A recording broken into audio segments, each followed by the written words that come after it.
It was the 1st of September 2004. For many of these kids, it was their first day of school.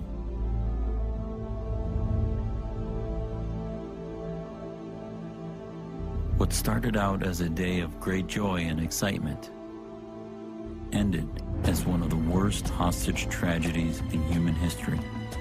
Inside this gymnasium, more than 1,200 hostages were crowded together with explosives suspended above their heads. 3 days later, over 300 hostages were killed, including 156 children. The terrorists were Muslims, and they carried out the attacks in the name of Islam. I'm also a Muslim, and I've dedicated my life to fighting the threat of radical Islam. How you doing? Fine. Images demonstrate mild inferior fixed defect in the inferior right. My name is Zudi Jasser. I'm a doctor currently in private practice in Phoenix, Arizona. I was a lieutenant commander in the U.S. Navy, and I served as a staff physician to members of the U.S. Congress and the Supreme Court. Thank you so much for coming. As a devout Muslim, I saw it as my responsibility to expose the radicals. I resented that they were exploiting the religion I love. If you listen to bin Laden, he is not a nutcase as many Muslims will want you to believe. He is a fascistic theocrat, period. After 9/11, I started looking into what was driving radical Islam. I came across an alarming document that reveals the true agenda of much of the Muslim leadership here in America.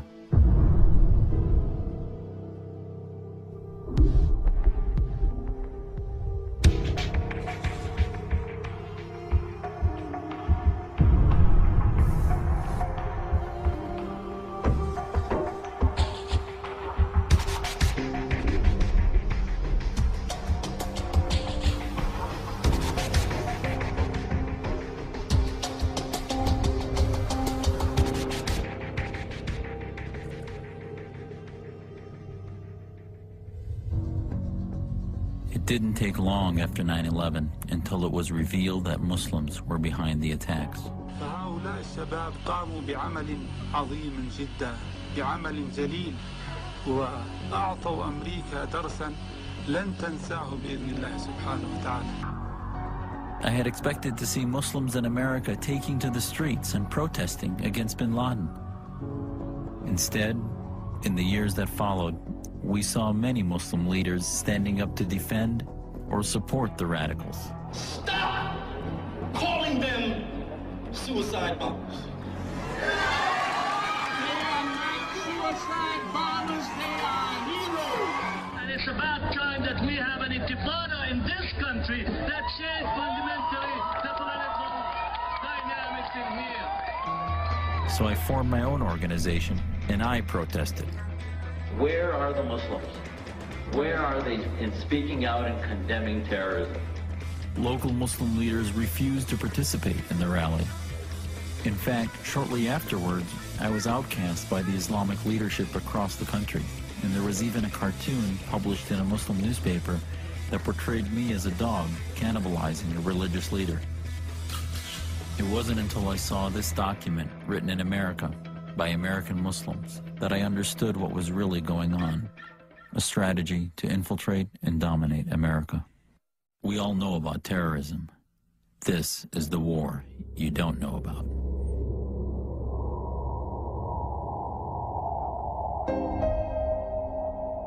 I think there is a general tendency to underestimate the threat which is offered to us in the present global conflict. I think the public in America is denied the strategic truth.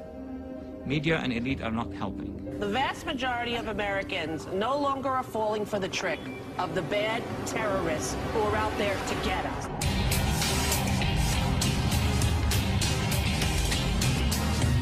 They are framing the debate as Iraq, or as Afghanistan, or as Guantanamo Bay. They're not showing the public the big picture. جهاد ابتدائي معناه غزو العالم من أجل نشر كلمة لا إله إلا الله محمد رسول الله في ربوع العالم. It's an entire movement, and the idea of it is hatred for our way of life. فأمريكا إلى زوال والإسلام إلى بقاء.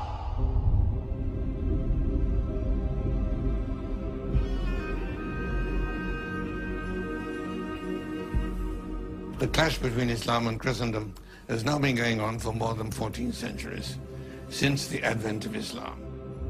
The first key point that Americans need to know is that this is a war, a jihadist war, which started before 9/11, before the end of the Cold War, before the beginning of the Arab-Israeli conflict.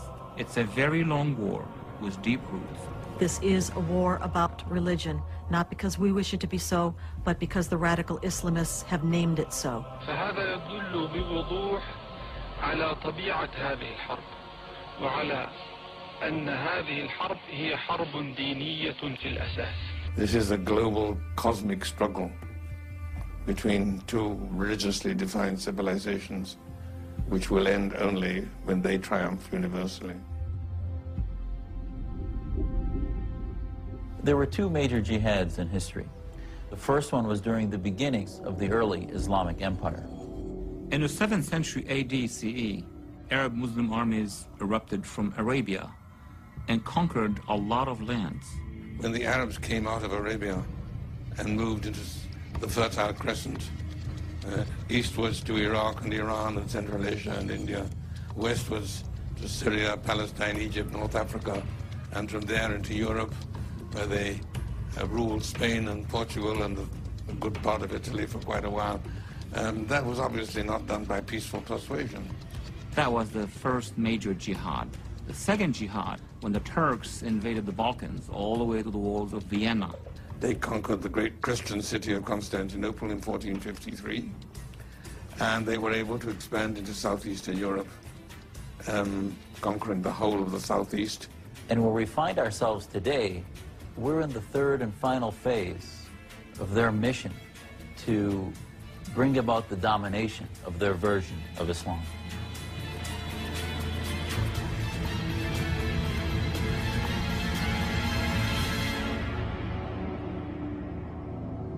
If one wants to find out what is motivating radical Islam, surely it's more sensible to look at what they actually say they're doing and what their intentions actually are. The main goal of our jihad and resistance is to implement the law of Allah and to fight against the infidels all over the world and implement one religion across the world. Jihad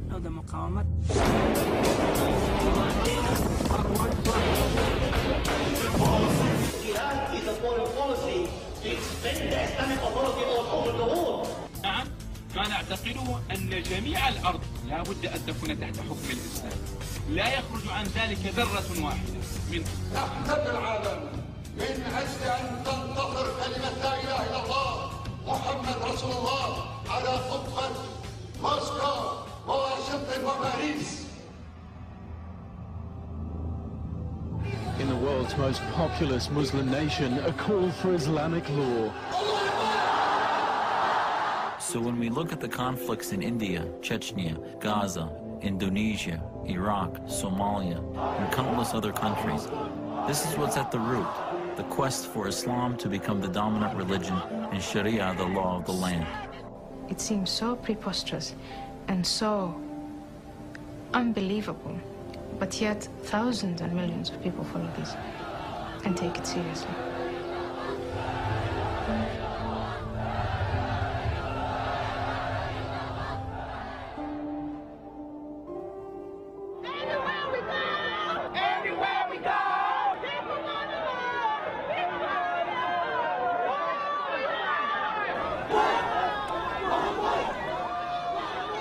I think the New York City Muslim Day Parade is a perfect microcosm of Muslim representation in America. You had a majority of Muslims that were of all races, creeds, and heritage that were celebrating their country and were clearly proud of being American. I live in America, I work in America, I sleep in America, I was born in America. I love this country. But unfortunately, there are also those Muslims that hold more radical views. Islam will dominate. that's what it will be. These groups are not Al-Qaeda, they're not Hamas, they're not Hezbollah, and most of them are non-violent. But they still want to replace American law with their version of Sharia, Islamic law. We want to see Sharia here, and it will be. The flag of La ilaha illallah, Muhammad Rasulullah, will be, inshallah, in the White House if that's what we choose to be. It just takes time. The American people are waking up now. Allah does say that the whole world eventually will be under his ruling. The world will come down to where everybody obeys the laws of God. Simple as that. When groups like these talk about wanting to create a global Islamic state and Islam dominating the world, you realize that they hold some of the same goals as Al-Qaeda and millions of radicals around the world. And that's what makes them dangerous. There's no compulsion in Islam. That means we can't force it on you. But we will force Islamic Sharia, inshallah.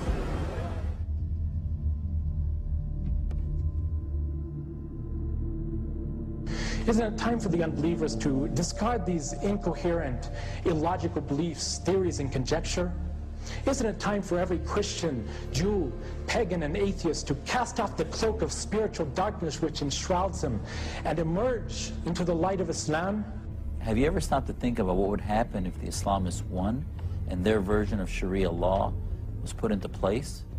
All you need to do is look at countries like Saudi Arabia, Iran, Sudan, and Somalia, and places like the Gaza Strip, and you'll see that those places are human rights disasters.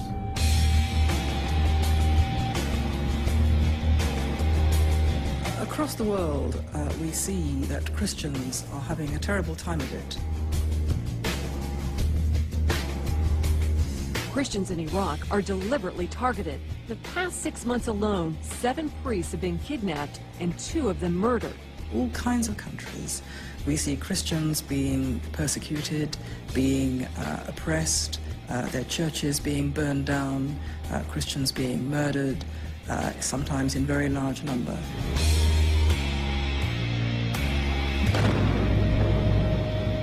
They were in the church for prayer when the car bomb went off. The Christian communities in most Muslim countries now clearly feel themselves to be under strain. And it's noticeable, for example, that a town like Bethlehem, which was once predominantly Christian, now has very few Christians remaining. Bethlehem is once a Christian city, but today Christians are only about 10 to 15% of the population here. My father's been shot at 3 single separate times for one simple reason: carrying that cross and walking every day.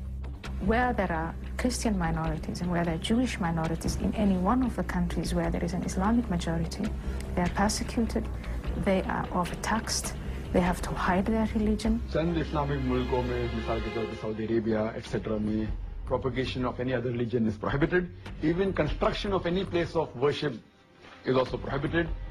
In the homeland of Islam, Saudi Arabia, the Vatican of Islam, you're not allowed to build a church and you're not allowed to carry a Bible. It's both an offense. और अल्लाह ताला फरमाते हैं सूरह इमरान सूरह 3 आयत number 85 में कि इस्लाम के अलावा कोई भी बगैर मज़हब अल्लाह सुब्हानहू व तआला कबूल नहीं करेंगे।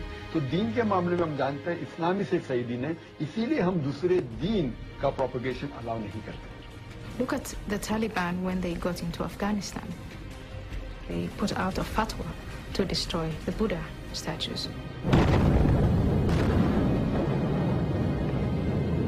That were there for hundreds of years and that were very valuable.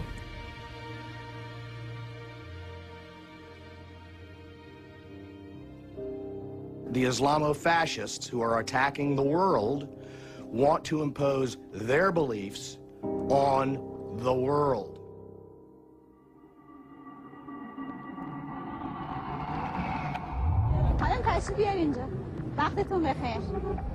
Not many people are aware of the fact that in Iran you'll find the so-called modesty police patrolling the streets.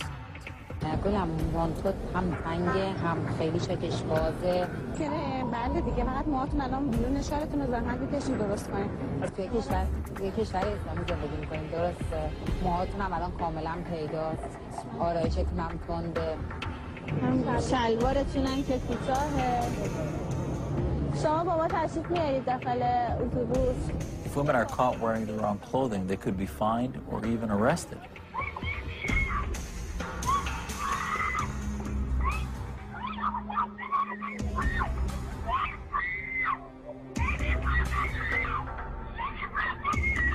To women entering this shop in Tehran, a message saying all clothes sold here have been approved by the police. The length and size of coats, nothing too short, nothing too tight, and mostly in black. Women who shop here know there's no risk of getting a warning or being arrested for indecency. من هؤلاء الذين يقررون لي ماذا يجب أن أكون عليه؟ لماذا تعاملوني كسيدة كأنني ناقصة الهوية وهنالك دائما صوت ذكوريا يقرر لي ما يجب أن أكون عليه؟ As a woman, if you, and all individuals are different, but if you are an individual woman with a strong character and you rebel against this kind of life, you run more than anyone else the risk of being beaten.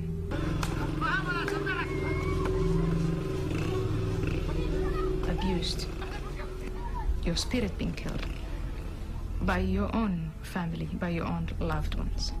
ولا بد أن نعلم أن الضرب عقوبة شرعية لا يملك إنسان أن ينكره لأن الذي شرعها هو الذي خلق هذا الإنسان.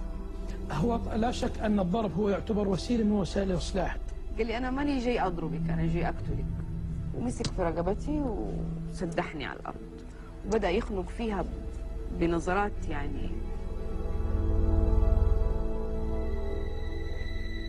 But the issue of men controlling women's lives goes much deeper. It can even result in murder. Just another teenager with everything to live for, except that Heshu Yonez was trapped between two cultures. When she began a relationship with a Christian Lebanese boy, her strict Kurdish Muslim father slit her throat. Chowdhury Rashid is charged with first-degree murder in the death over the weekend of his 25-year-old daughter, Sandila Kanwal. Based on what police say, this could be what's known as an honor killing, the murder of a woman, often by a family member, to punish her for shaming the family. According to the United Nations, some 5,000 women and girls are victims of so-called honor killings every year. Whether it's because they've been seen talking to a man, refusing an arranged marriage, or even suffering rape, they're murdered for one reason only. They're perceived to have brought shame on their family. And it's often the family that carries out the sentence. This is Aksa Parvez. Her father told authorities that he strangled her, allegedly, because she wouldn't wear a headscarf. We are bound by the rules. If a woman runs away, she must be killed. Good name is more important than the penalty. We don't care about the penalty.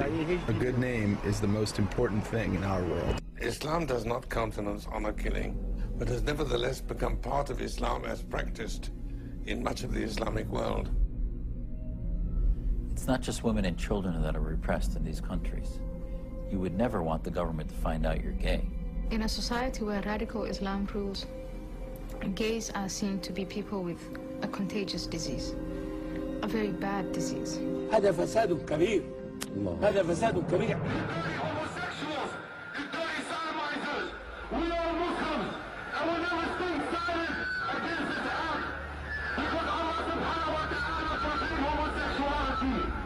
Sometimes we are blunt. When the Islamic ruling system is established, like you said, we're going to give them a choice. We're going to consult them, give them choice of therapy, and tell them to abandon their homosexual lifestyle. And if they don't, either leave, or if you want to be here, then you're going to be face the punishment as a criminal. What's the punishment? Of throwing off a cliff when you have a homosexual sodomy. معنى زواج النساء زواج الذكر مع الذكر والأنثى مع الأنثى. وهذه مصيبة كبرى ومحرمة في الإسلام جملة وتفصيلا، بل يقتل الذي يقوم بزواج الذي يقتلان، الاثنين يقتلون بأسرع وقت بل يحرقون. من وجدتموه يعمل عمل قوم لوط فاقتلوا الفاعل والمفعول. The faces of Iraq's persecuted gays are too many to show. They've been shot, burned alive. In some cases, their heads were severed. Here, a gay man being beaten to death. If you look at countries like Iran, they flog them and they hang them. And that's only because you're gay.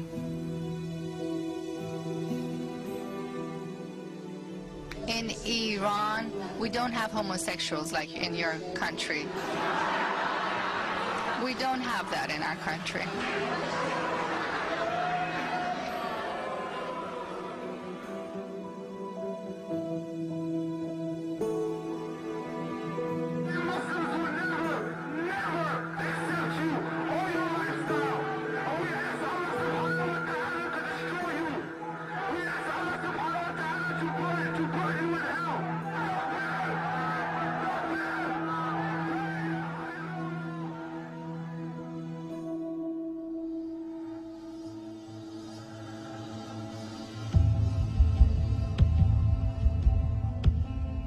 Islam is the fastest growing religion in the world. There are over 1.3 billion adherents, and it's also thought to be the fastest growing religion in America. One of the most common questions I get when I speak to audiences around the country is, what % of Muslims in America are radical? And the Pew poll in 2007 actually provided some staggering numbers about. In a hair-raising number, the Pew Research Center reports on a new poll that as many as 1 in 4 young American Muslims condone suicide bombings against civilians, at least sometimes.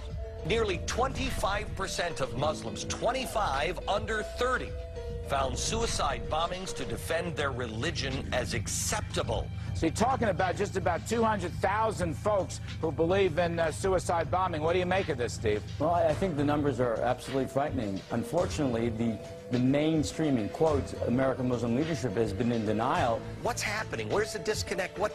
What's the influence there? The influence is basically political Islam, which is you have sermons that are not being given about the love of God. They're hearing about every plight to blame the West. And in exchange, they have nothing to offer other than hate. As we move further and further away from September 11, 2001, as we remain safe during that period, there are going to be increasing number of people who either don't see the threat as clearly, or their psychological makeup is going to want them to wish it away. It is definitely here. I don't want to overstate the problem, but there is a danger of understating the problem of homegrown Islamist terrorism. And the fact is, we have now had a series of cases that have thankfully been broken. But yes, 7 people have been arrested in the Miami area. Officials say the plotters were in the early stages of planning an attack on the Sears Tower in Chicago. They hoped for their attacks to be, quote, just as good or greater than 9/11.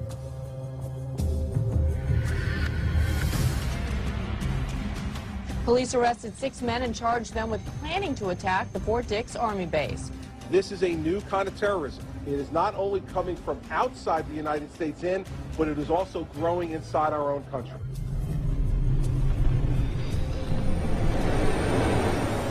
Time magazine says Al-Qaeda was planning a cyanide attack, which could have killed thousands.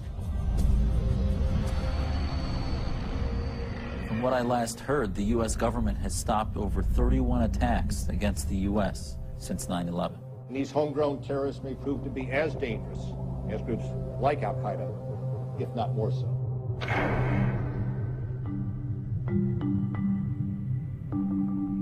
You've seen the Torrance, California case where they were in the operational stages of completing planning to attack U.S. military recruiting stations and then conduct a massacre at a synagogue in West Los Angeles.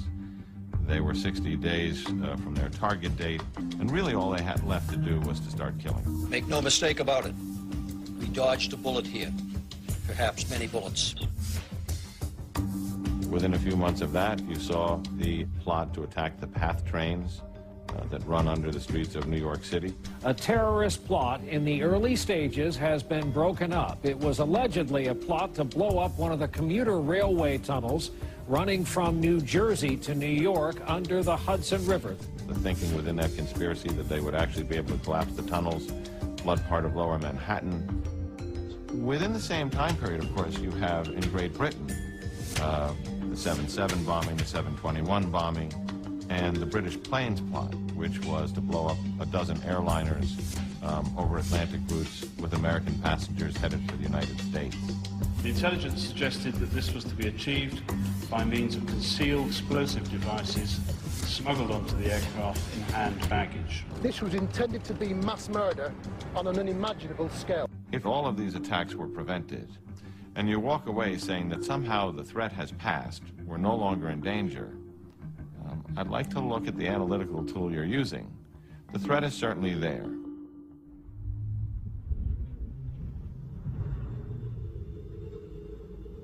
The major funding of terror is definitely oil. Saudi Arabia is making hundreds of billions of dollars every year in oil revenues. And in 2006, for example, they made over $150 billion.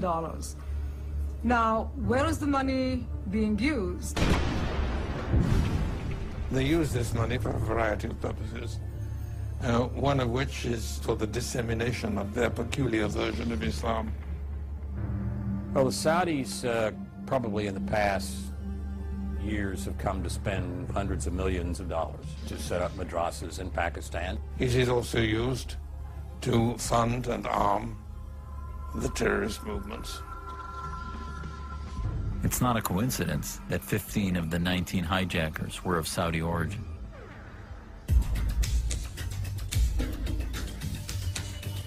The United States uses about a quarter of the world's oil, with under 5% of its people. Americans use 400 million gallons of gasoline every day. Rising prices take a lot of money out of the American pocketbook. So when you and I pull into the gasoline pump, we probably ought to turn the mirror a little bit and look ourselves in the eye for just a second before we get out and get the credit card out to charge. Because if we want to know who is paying for these madrasas around the world that are teaching little 8-year-old boys to be suicide bombers and teaching the passionate hatred of Jews and Shiites and oppression of everyone else and so on, you and I are, as we pay for that gasoline. In today's context, there are actually two different types of jihad. There's the violent jihad, where the Islamists use violence and terror to try to overthrow their enemy. And then there's what has been termed the cultural jihad, where these Islamists use in a most duplicitous way the laws and the rights they are given in our society to try to work against society and overthrow it. We think that Saudi Arabia's principal export is oil. It's not, it's ideology. All oil does is enable them to have the money to export the ideology. In 2005, a study by the Center for Religious Freedom revealed that Wahhabism, which is the radical Saudi brand of Islam, is dominant in many American mosques, and that a substantial percentage of U.S. mosques have Wahhabi-trained and funded religious leaders. The study found that much of the official Saudi-supplied literature they found in American mosques contained texts and teachings that could be considered hate speech against non-Muslims. One such example reads, "Never greet the Christian or Jew first." And then it goes on to say, "Hate them for their religion and oppose them in every way according to Islamic law." The report argues that this kind of ideology has the potential to radicalize impressionable followers. It suggests that Adam Gadon, the so-called American jihadi, was exposed to this kind of material at an Islamic center in California. Today, he is an Al-Qaeda operative. Now it's your turn to die. While willing, the streets of America shall run red with blood. Mosques that are breeding grounds for political Islam, that receive funds from Wahhabists, are a danger to American security because the youth in those mosques and the Muslims being taught ideology in that mosque are not being taught about Americanism and the American Western way of life. They are actually being taught to hate secular society and to try to establish an Islamic state. And that is a threat to our security. There have even been reports of hate speech found in Saudi-funded Muslim schools. An Islamic school in Northern Virginia is causing some controversy. It comes after a report claiming the textbooks that school uses may be promoting religious intolerance. An example is from a 12th grade Quranic interpretation that says it's permissible to kill an adulterer or a convert who left the faith. Recently, a report said that some of the school's textbooks teach violent actions against Christians, Shia Muslims, and Jews. In the Wahhabi textbooks I've seen, in the West, and particularly in America, there are passages calling for holy war. And that is not Afghanistan or Iran. That is Virginia. That is London. That is Toronto. That's what's very disturbing. Yeah, the oil-producing countries exercise enormous influence, not only on education, but even on policy. As soon as the oil started to bring in revenues to the Middle East, mainly to Saudi Arabia and the Gulf states, they started to contribute to the United States politicians. The Saudis contribute money to people who influence the politics of the United States. One of the principal means of spreading influence is to endow departments of Middle East studies at very respected universities. The Saudis have given tens of millions of dollars to American universities. In the case of Georgetown and Harvard, it was in the amount of $20 million. And the students who go to these universities are then being taught the Saudi point of view on Islam. Many of the Saudi-funded courses profess the noble aim of bridging the gap between Islam and Christianity. But this is absurd when one considers that there isn't even one church in all of Saudi Arabia, and that it's an offense for a non-Muslim to even set foot in Mecca, Islam's holiest city. Petrodollars are invested on campuses, in classrooms. This is where the future diplomats are coming from. Then they become part of government. Then they will continue to apply the principles that they have been receiving by the instructors and professors who are sitting on jihadi grants. This is diplomatic jihad. Despite all these concerns, our media and politicians will have us believe that Saudi Arabia is both a moderate Muslim country and our ally in the war on terror and radical Islam. Saudi Arabia is not moderate. There's nothing moderate about Saudi Arabia. Every week people are beheaded. Every week people's hands are cut off.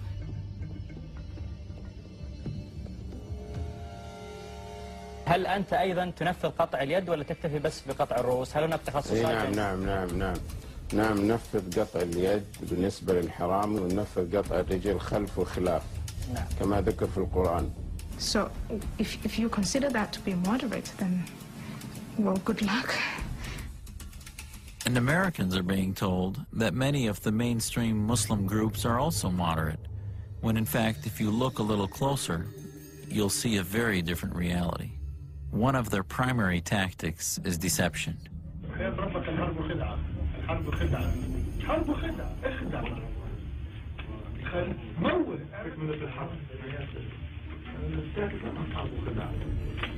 They present themselves as moderate leaders committed to peace and condemning terror.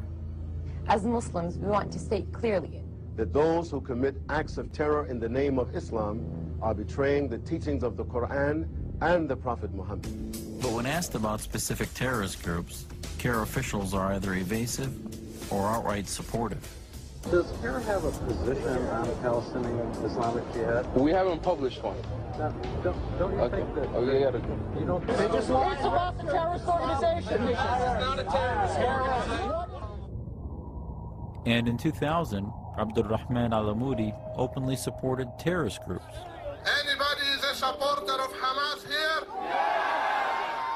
Hear that, Bill Clinton? We are all supporters of Hamas. Allahu Akbar. Anybody supports Hezbollah here? Takbir. But al-Amoudi went further than just cheering for these groups. In 2004, he was actually arrested on terror charges.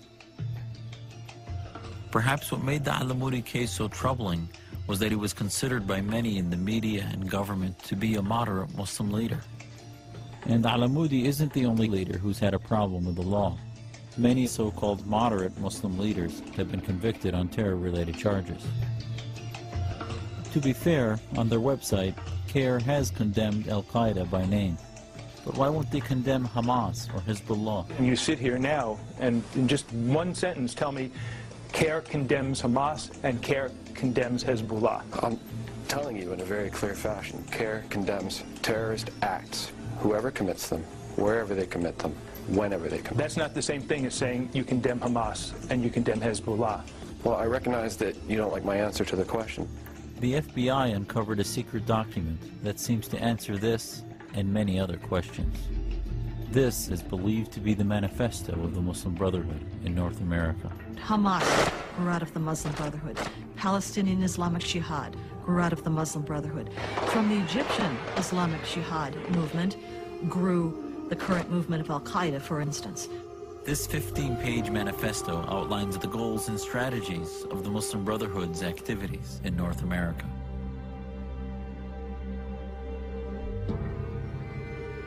On page 7, the document states that their work in America is a kind of a grand jihad in eliminating and destroying the Western civilization from within. And then it speaks about setting up groups and mosques and Islamic centers to achieve their ultimate goal, which is to destroy the miserable houses of the West so that they will be expelled and that Allah's religion is made victorious over all other religions.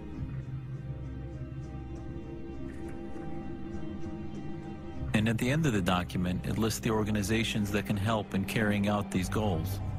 Not only are many of these groups still in existence today, but they are the very groups who are thought to be the modern Muslim leadership of America. These are the groups like the MSA, ISNA, and notably the IEP. And where does CARE fit into all of this? In 1994, CARE was established by 3 of the leaders from the IEP. And it's well documented that the IEP was essentially a front group for Hamas. So perhaps that would explain why CARE won't condemn terror groups like Hamas, and also why they avoided participating in my Muslims Against Terror rally in 2004.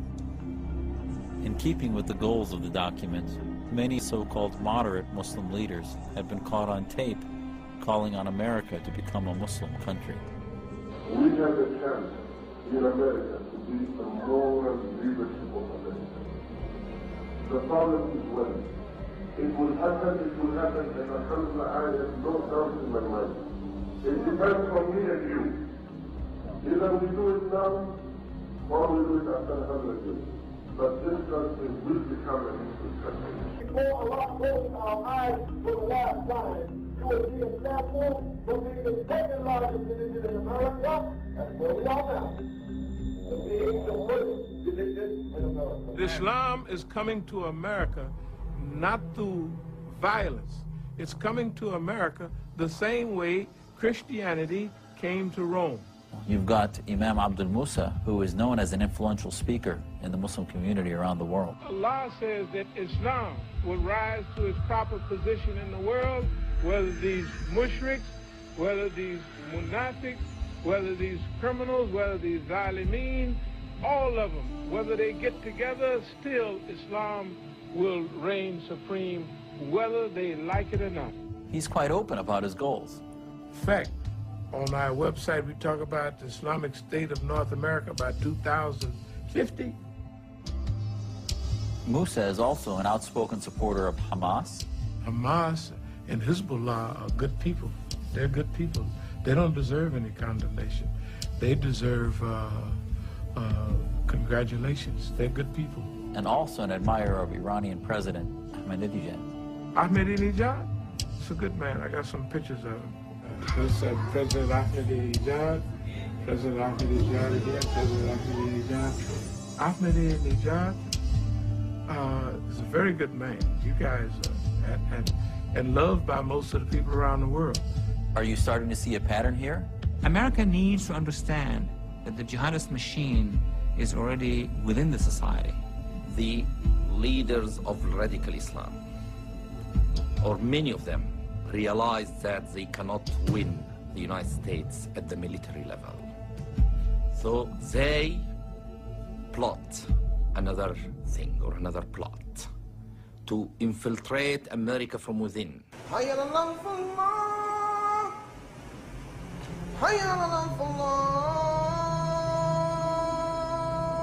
The prison population, I think, is generally very, very fertile ground for the recruitment of these extremists. The more political Islam, the more extreme forms of Islam, I've been watching that phenomenon for 30 years. I knew what was happening in the prisons for years, right? And I knew that nobody else was really watching. I mean, just as a rule, everybody has been sleeping. And then no one's paid attention to the Islamic activists that have fed off the discontent of the young black males in the prison. In fact, the former chaplain of the New York Department of Correction has been caught on tape saying some extremely radical things. Brothers, be prepared to fight, be prepared to die, be prepared to kill. It's a part of the deen, and this ain't your brother just saying this. This is history, this is Qur'an, nobody can deny it. Islamic chaplains that go in and out of the prisons across the country. Let's assume that most are decent, law-abiding American citizens who pay their taxes. Then you got a few who are on some more extreme. You think that there's no terror in Qur'an? It's called Jihad. Read it in the 56th surah of Qur'an. There's no lack of translation. There's no mistranslation. There's no one shape says one thing. No, it's very clear. When you fight, you strike terror into the heart of the disbelievers. There is virtually no attempt being made to prevent radical imams from addressing a literally captive audience and turning them into radical Islamists. And these aren't necessarily Muslims. These are people who are converted in prison. About 18% at the last count of prisoners in New York State are Islamic. The narrative of radical Islam would appeal to anybody locked up anywhere who feels that he has been unjustly treated by society. What's important to note is that barring some other kinds of interventions in the prisons, this will grow. This will grow.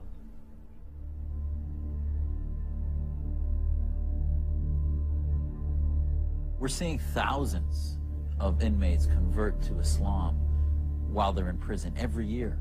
And many of them, when they leave, go to religious communities like Islamburg. Not many people know this. For example, in upstate New York, there's a small community that, on the face of it, appears to be a faithful group of devotional Muslims. But when you look into it, you'll find a lot of very concerning activities going on there.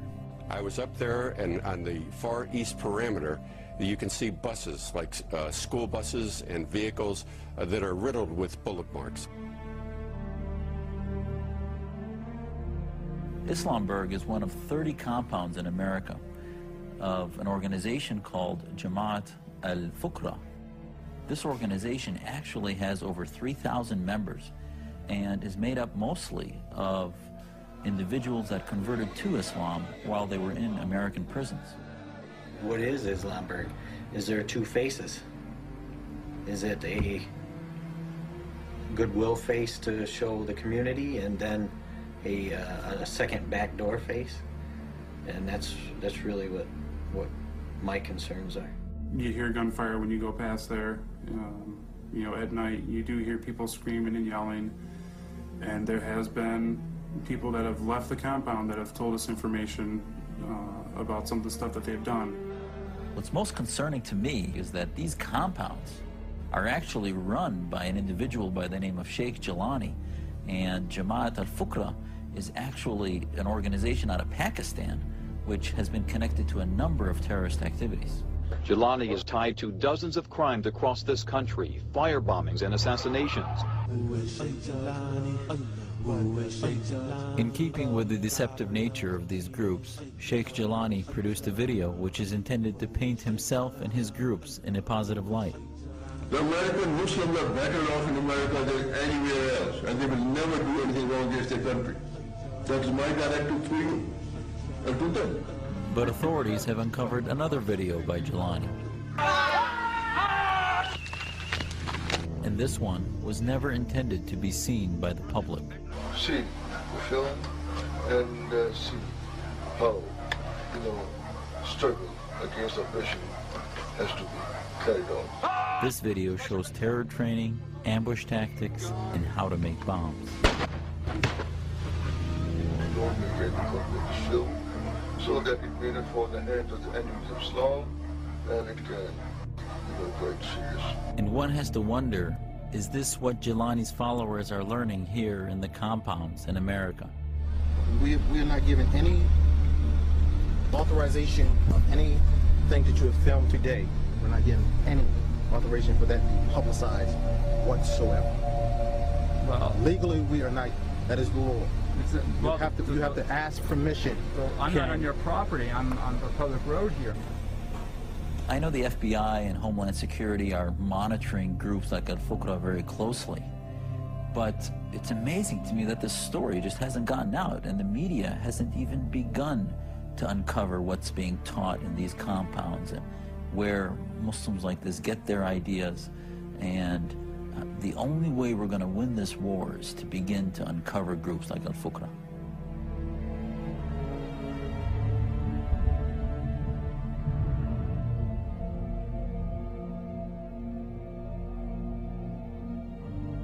We've already seen in Europe a number of severe terror attacks. The explosion blew the top deck apart, the roof was sheared off.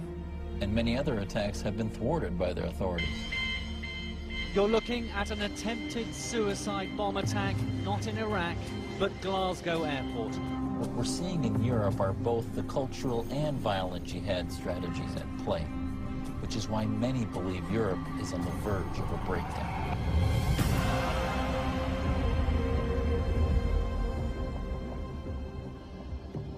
Britain is in a state of denial, as is much of Europe, and to a certain extent America too. A state of denial about the nature and extent, but particularly the nature of the threats that we're up against. We are not Muslims living within the UK who are simply here to integrate and become part and parcel of democracy and freedom and adopt these values. Rather, what we hope to do is to engage within British society, to call to the sovereignty of Allah subhanahu wa ta'ala, and one day, inshallah, implement the Sharia over man-made law, and inshallah over Downing Street and Washington itself. A recent survey of Muslims shows that 30% would rather live under Sharia law than democracy. 28% would like to see Great Britain become an Islamic state, and an overwhelming majority, 81%, consider themselves Muslim first and British second. A very significant proportion of British Muslims do not accept the terms of settlement accepted by all other immigrant communities, which is that when in Rome, do as the Romans do. When in Britain, you observe British law. You don't expect British law to change to accommodate Islamic law. On the contrary, they do expect British law to change to accommodate Sharia law, and that is the big difference. Rather than the Muslims adopting British values, why are you not adopting our values? Why you believe that the British values are superior over the Islamic values? This creeping Sharia is the biggest threat to Western freedom. These small incremental concessions that you make for so-called multicultural reasons are regarded by the other side as enormous victories. And Piglet on your desk is no longer acceptable. And the Burger King ice cream swirl is no longer acceptable. And the shirt that the Milan Football Club wears when it plays games is no longer acceptable. I think those kind of concessions, the concessions made in the Danish cartoon case, they all go the same way. A non-Muslim exercises his right of freedom of expression. He does something that would be regarded as perfectly normal. And the Muslims object.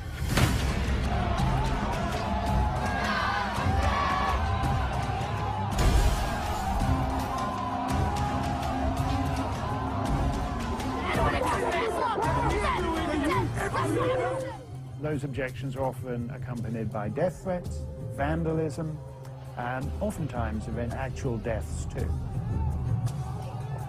How does the state react? the state generally reacts the same way, by regretting that the original non-Muslims ever did anything in the first place, and calling for us to all be more considerate about where we draw the line.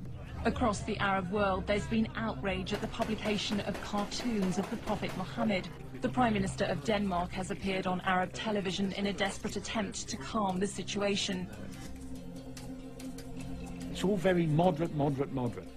But what it means is that you're drawing the line tighter and tighter and tighter around your own freedom of expression. When you call out for the silencing of cartoonists or for censoring the press, then you are touching on fundamental freedoms that we all believe in. Muslims don't want to see representations of Muhammad. That's fine, fine, good for them. But I'm not a Muslim.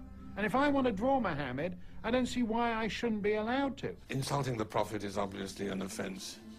But in the past, Islamic law was only concerned with such offenses in Muslim countries. Whatever happens in the lands of the infidels outside the jurisdiction of a Muslim state is not the concern of Muslim law. The only explanation I can think of is that they now consider Europe part of the House of Islam.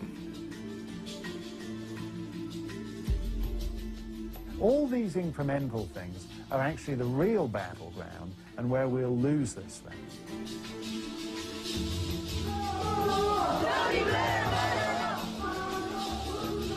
There is another factor in the Islamists' favour, which is sheer demographic weight of numbers.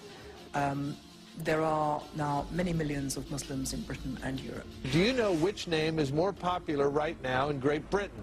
George or Mohammed? George? Wrong. No, it's Mohammed. Essentially, we live in a world where the most advanced societies are going out of business. In Spain, they have an upside-down family tree. You have 4 grandparents who have 2 children who have 1 grandchild. You do that for another 20, 30, 40 years, they're not going to be any more Spaniards. Most of the countries in Western Europe are in the process of becoming Muslim-majority countries. The proportion of Muslims in the population is increasing. People say, oh, it doesn't really matter. Only 10% of the population of France is Muslim. What's the big deal? It's going to be centuries before any of this ever happens. Not true at all. If you have a population where 90% of the population have, say, 1.4 children, and 10% of the population have 3.8 children, then that 10% will have caught up with the 90%. It happens very, very fast, and it's happening very fast. There are now many millions of Muslims in Britain and Europe. And the point about these communities is that unlike other immigrant communities, they don't wish to integrate and they don't integrate. They kind of reinforce themselves as insular communities. We believe Islam is supreme. We believe Islam will dominate. ألبانيا دخلت في الاتحاد الأوروبي وهي دولة مسلمة. بوسنا دخلت في الاتحاد الأوروبي وهي دولة مسلمة 50% منها مسلمين. الله بيسخر أمة مسلمة وهي الأمة التركية بتدخل في الاتحاد الأوروبي. 50 مليون مسلم في أوروبا بعد عشرات السنين سيحول أوروبا إلى قارة مسلمة.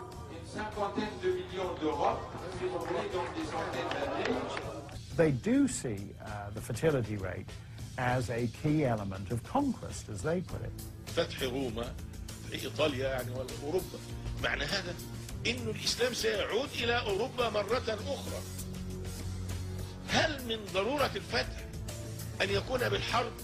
لا، ليس من الضرورة. هناك فتح سلمي. This is a form of subtle threat that you cannot ignore it. It grows gradually, and the moment you recognize its existence, it's like cancer. The moment you recognize its symptoms, it's usually too late. Europe, I think, is already a lost cause. And as time goes on, America will be endangered. You know, many have said that, well, American Muslims are much more assimilated and we don't have as much of a problem. I think that we're just a little behind where Europe has already gotten to.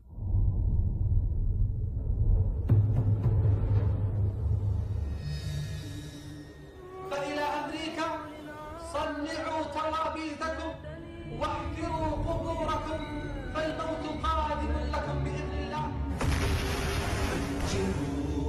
فجروهم one shouldn't discount the possibility of absolutely horrible, destructive terrorism. This has always been the nightmare scenario. Most people thought the risk of a massive explosion caused by a nuclear device went away with the Cold War. But according to the head of MI5 today, it remains a possibility. The risk is that a group like Al-Qaeda could get hold of chemical, biological, radiological or nuclear devices, or as they're known in the intelligence community, CBRN. Our nightmare scenario is a nuclear detonation, and the second down, the second rung from that, you might say, is a dirty bomb. A dirty bomb is essentially a core of radioactive material wrapped around with conventional explosives or perhaps even laced with a chemical or a biological weapons agent. A bomb like that going off in the heart of downtown New York City, downtown Washington, D.C., certainly would be a devastating occurrence. With a dirty bomb, once the bomb goes off, you're just starting out, because when you deal with the casualties and the damage, then you have to ask, what is the unseen damage? What's the level of radiation? Is this something that people are going to die from? Over what kind of area? How far do you have to evacuate? What are your wind directions? When will you be able to repopulate that area? And even if you adjudge that it's safe to come back to, who will be confident or comfortable being the first ones to come back there?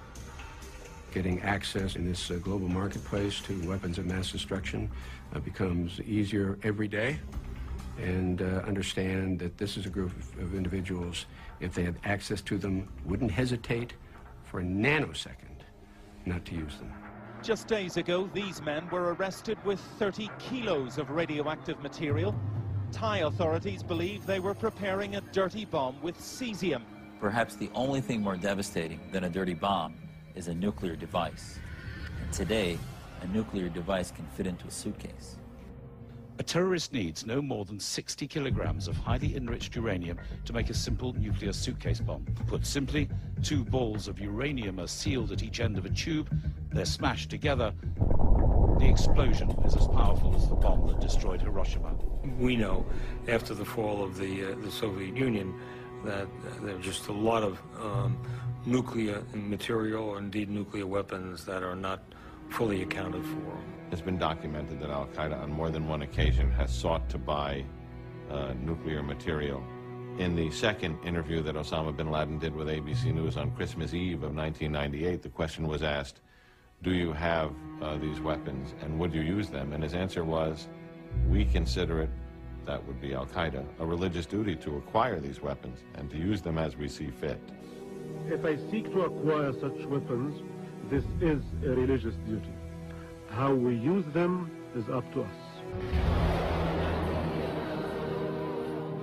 The radical Islamists would not at all hesitate to try to use, if they had it, a nuclear weapon or biological weapons to, say, decapitate the American government. For Americans to believe that it is impossible for a mushroom cloud to appear in Manhattan or in LA or in San Antonio or Minneapolis, St. Paul, they're sorely mistaken.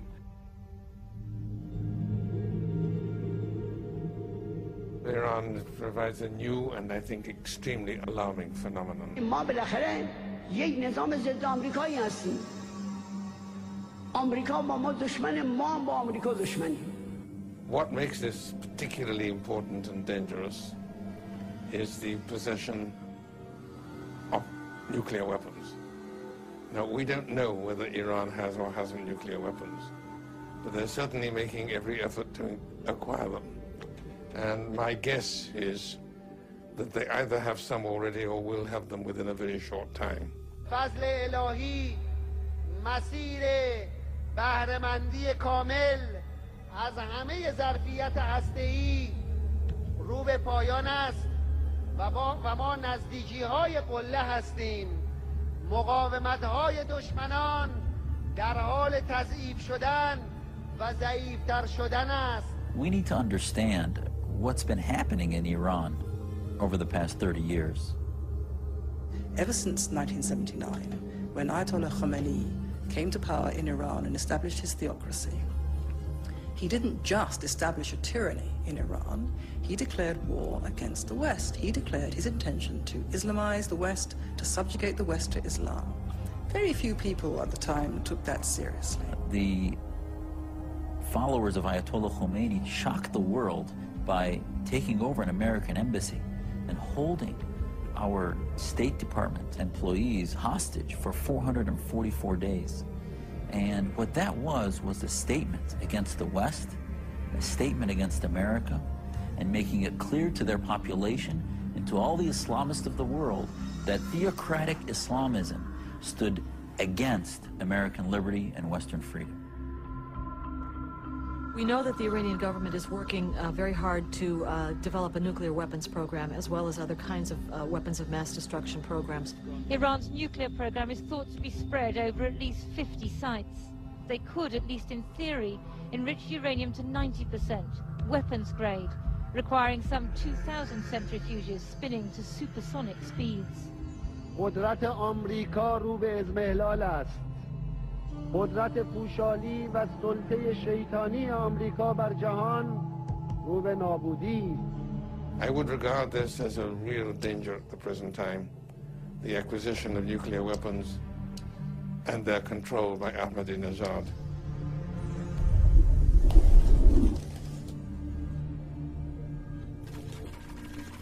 During the Cold War, both sides, the United States and the Soviet Union, had nuclear weapons. But they didn't use them because of what we knew as MAD, M-A-D, mutual assured destruction.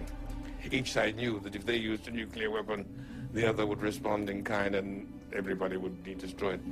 M-A-D won't work with Ahmadinejad because mutual assured destruction for one of his mindset is not a deterrent, it's an incentive. This is the final struggle, the end of time. It doesn't matter if you kill billions of your own people. Allah will know his own, and you will be doing them a favor by giving them a quick pass to heaven and all its delights. That's why I feel that if he has it, or when he has it, to be more precise, he will not hesitate to use it.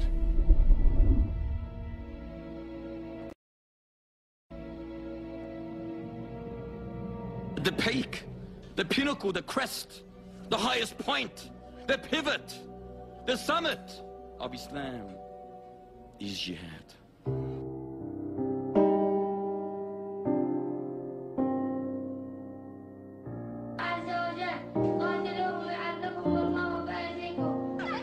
This is our intention, brothers and sisters, that we want to have children and offer them as soldiers defending Islam.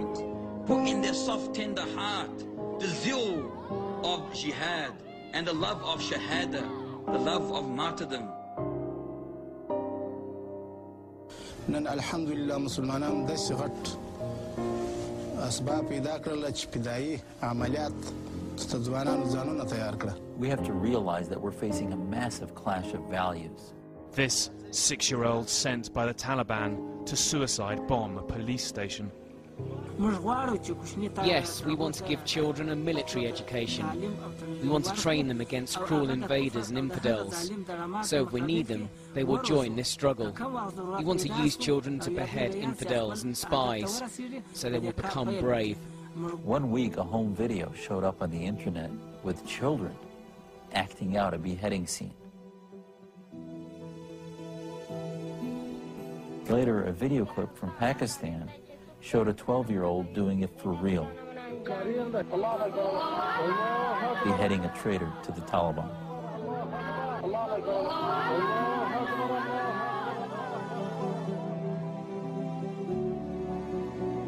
Even kids' entertainment is laced with Islamist propaganda. They use characters that look like Mickey Mouse to teach eventual Islamic domination over the world.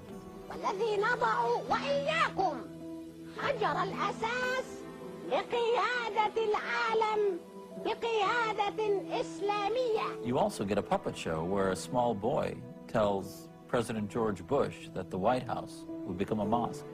انت نجس يا بوش وما بينفع تدخل البيت الابيض لانه اصبح جامع ومسجد كبير لأمة الإسلام والمسلمين جميعا.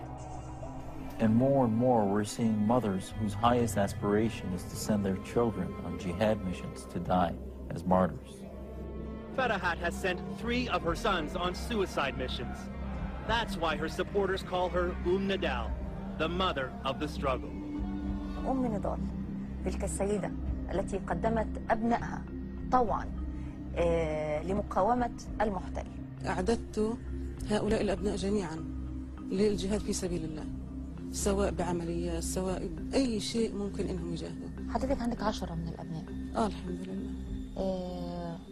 يعني إنه حد تاني كمان يغتال أو طبعا في موقع يذهب ولا قلبك يعني امتلأ بالأحزان ما تقدريش تستحملي حاجة زي كده؟ لا الحمد لله احنا مهيئين نفسنا، بقول لك أنا كل شيء أنا يعني مضحية بالجميع. إذا كان يعني الواجب يعني بستدعي إني أقدمهم كلهم والله لن أبخل حتى لو كانوا 100 ولد. When you have Muslims who are willing to kill their own children for political advantages, wrap bomb on them and send them out. If you can kill your own children, what prevents you of killing my children?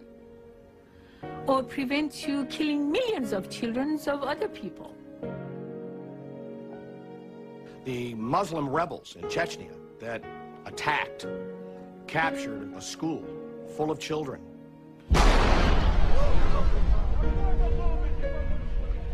And then proceeded to slaughter the children when faced with certain death themselves is a perfect example of what exactly will take place in this country. Many families in Beslan are suffering the cruelest form of bereavement, the violent deaths of their children.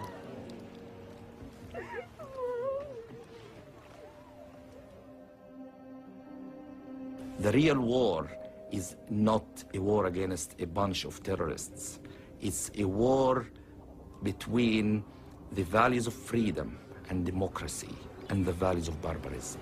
This is the real war that's happening now.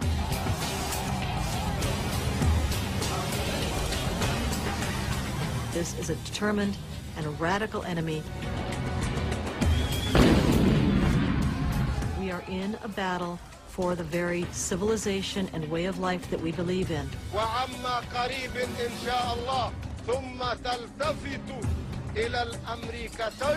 If we are not willing to recognize it as a battle for our civilization, then we may as well give up right now.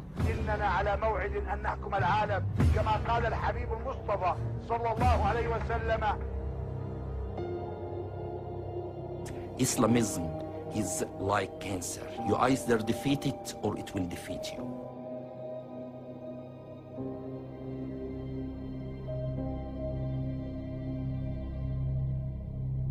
The battleground is the battleground of ideas and ideology. The West hasn't even entered this battleground. It hasn't even understood there is this battleground where it must enter. If I'm asked to sum up my message to America at the present time, I would sum it up in 2 words: wake up.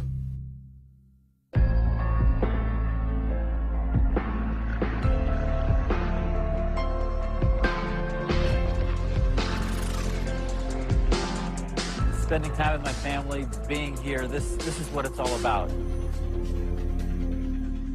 And this is what's at stake. Our freedoms, our liberties. And there is hope, but there are things we need to do. We've got to get involved and be part of the solution. We have to educate ourselves and others. We need to find an alternative to oil and stop supporting the petrodollar spread of radical Islam. We must insist the media tells the full story. We must demand an end to the incitement of children and demand human rights and freedom for the citizens of Islamic countries. We must ask that Muslims and their leaders take a stand against Sharia replacing Western law. And we have to support leaders that stand up to radical Islam. We will win this if enough people stand up for the American freedoms and liberties that our forefathers fought to create.